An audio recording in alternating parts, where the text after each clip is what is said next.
pessoal, sejam bem-vindos a mais um vídeo aqui do canal do PET Ensina. Aqui quem fala é o Luiz Guilherme, do PET Elétrica UFJF, e hoje irei falar sobre classificações de equações diferenciais e irei demonstrar um método de resolução, que seria o método do fator integrante.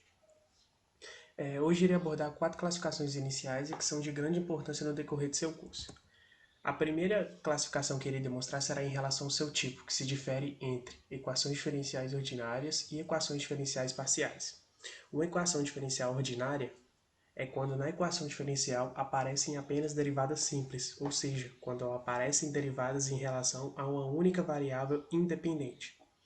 Neste primeiro exemplo, vemos que y é uma variável dependente e t é uma variável independente. E percebo ainda que nesse termo aparece derivada somente em relação a t.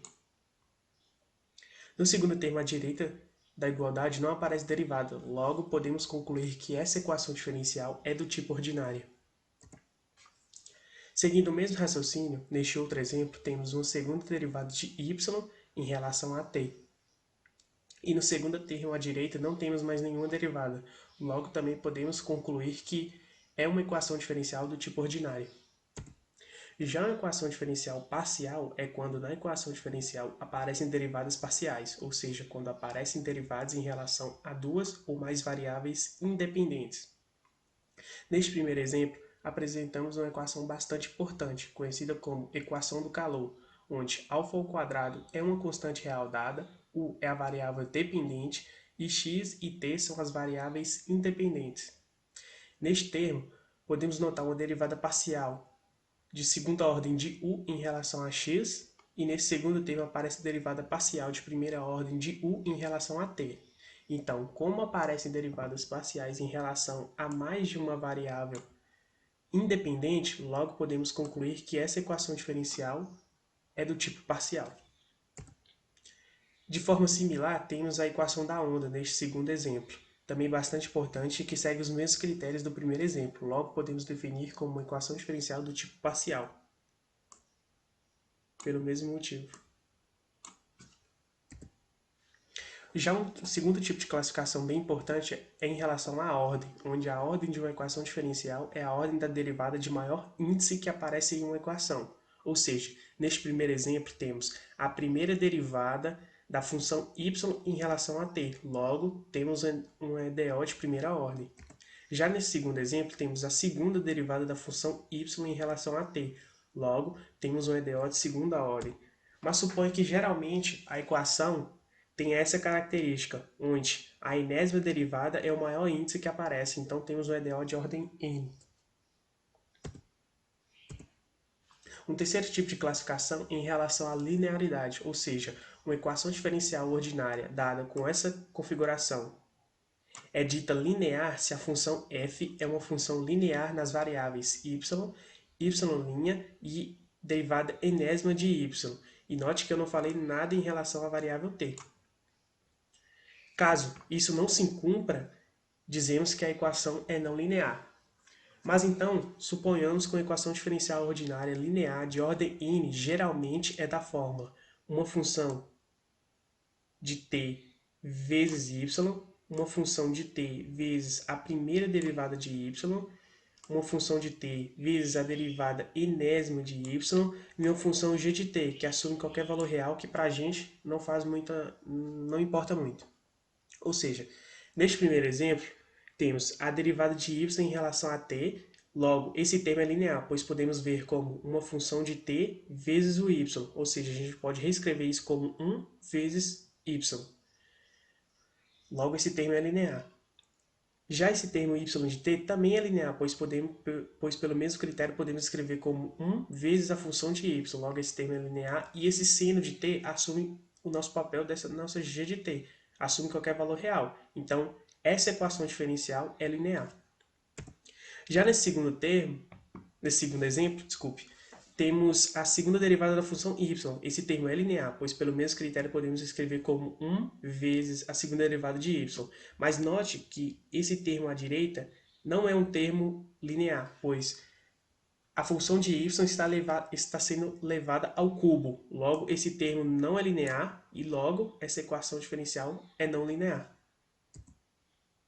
Analogamente, podemos definir que uma equação diferencial parcial é linear quando for linear em cada termo da equação em U e nas suas derivadas parciais. Caso contrário, dizemos que a EDP é não linear. Novamente, trazendo a equação do calor, temos que ela é uma EDP de segunda ordem linear.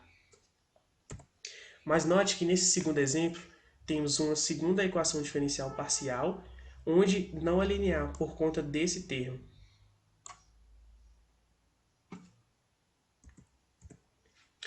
A quarta e última classificação é em relação à homogeneidade, ou seja, quando o lado direito da equação diferencial apresentar função homogênea de grau qualquer, ou seja, o lado direito da igualdade for igual a zero, dizemos que a equação diferencial é homogênea.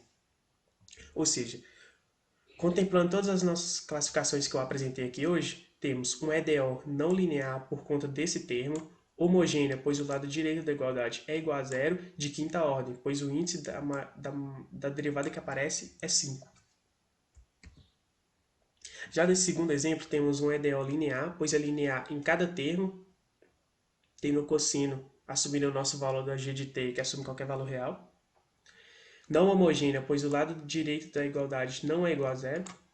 E de segunda ordem, pois aparece uma derivada de índice 2.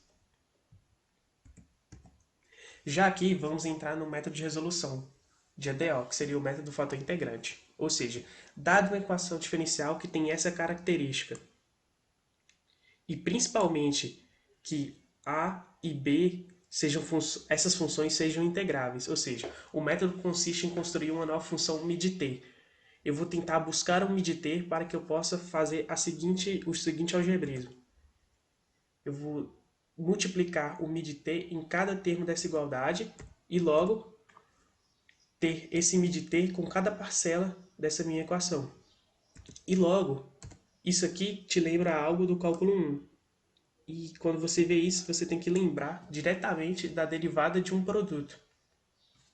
Ou seja, a gente vai poder escrever como operador diferencial de um produto. E se a gente conseguir integrar essa equação, a gente consegue logo obter a família de soluções dessa equação diferencial. Ou seja, a motivação principal desse método gira em torno de você achar um fator integrante que possa transformar o lado esquerdo da equação em uma derivada de um produto. Ou seja, vamos atacar um problema. Ou seja, como eu disse, a motivação principal é tentar transformar esse lado esquerdo da equação em uma derivada de um produto. Então, principalmente, a gente vai sempre tentar atacar o termo que acompanha y. Ou seja, a gente vai tentar escolher o midT que isso favoreça, né, a igualdade de um produto, a derivada de um produto. Logo, então, se a gente for determinar o midT, vai ser a exponencial da integral de menos 2dt. Passando esse menos para fora, a gente fica com a exponencial de menos 2t mais uma constante. E logo, minha exponencial, pela regra de logaritmo, temos que a exponencial de menos 2t vezes a exponencial da constante. Mas como a gente não precisa do fator integrante mais geral possível, a gente só precisa de 1 para poder provar o método. Então a gente toma a exponencial como zero e ficamos com midT igual a exponencial de menos 2t. Agora, multiplicando essa exponencial de menos 2t pelos dois lados da equação, temos a derivada primeira vezes o midT menos 2y vezes o midT é igual a t quadrado exponencial de 2t vezes o midT. Se a gente poder simplificar o termo para a integral ficar mais fácil, temos y' vezes a exponencial de menos 2t, menos 2y vezes a exponencial de menos 2t é igual a t quadrado, pois esse termo aqui se anula com esse. Ou seja, aqui podemos ver isso como um produto, a derivada de um produto. E a gente pode até conferir esse valor, ou seja, pela regra do produto a gente temos a derivada do primeiro vezes o segundo, mais o primeiro vezes a derivada do segundo. Só que a derivada do segundo segue a regra da composta. Logo temos 2 vezes y vezes a exponencial de menos 2t. Logo esse termo está coerente. Ou seja, se a gente integrar ambos os lados da equação, a gente fica com a y vezes a exponencial de menos 2t, a integral em t de s ao quadrado ds. A gente integra em relação a t para garantir que a integral convija para t e que a gente não perca nenhuma solução no caminho. E se a gente conseguir integrar esse s ao quadrado, ficamos com y vezes a exponencial de menos 2t é igual a t ao cubo sobre 3 mais uma constante. E logo, passando esse exponencial de menos 2t, dividindo todo mundo, achamos a solução geral da nossa equação diferencial. Agora, nesse segundo exemplo, temos um caso bem particular. Ou seja, a gente tem que ter um certo cuidado, pois o método só funciona quando o termo que acompanha a derivada é 1. Logo, temos que realizar um algebrismo para cair na forma padrão e poder aplicar o método. Ou seja, se a equação aparecer desse jeito, a gente não consegue operar. Logo, aqui fica fácil ver qual algebrismo que você tem que fazer para cair na forma padrão. Eu vou ter que dividir todo mundo pela variável t. Logo, eu fico com y' mais 2 vezes y sobre t é igual a seno de t sobre t quadrado. Aqui sim, temos que a nossa equação diferencial está na forma padrão que a gente consegue operar, utilizando o método. Ou seja, agora aqui a gente vai determinar o mid_t e seguir sempre a dica. A gente sempre ataca o termo que acompanha y, e nesse caso é o 2 sobre t.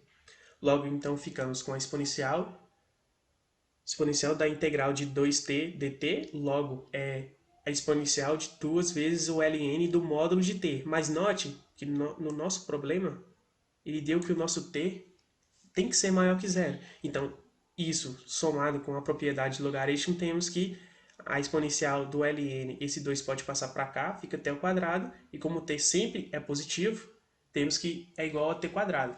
Então, multiplicando o nosso mid_t em torno dessa equação, agora temos que tomar um certo cuidado para você não multiplicar por essa não está na forma padrão.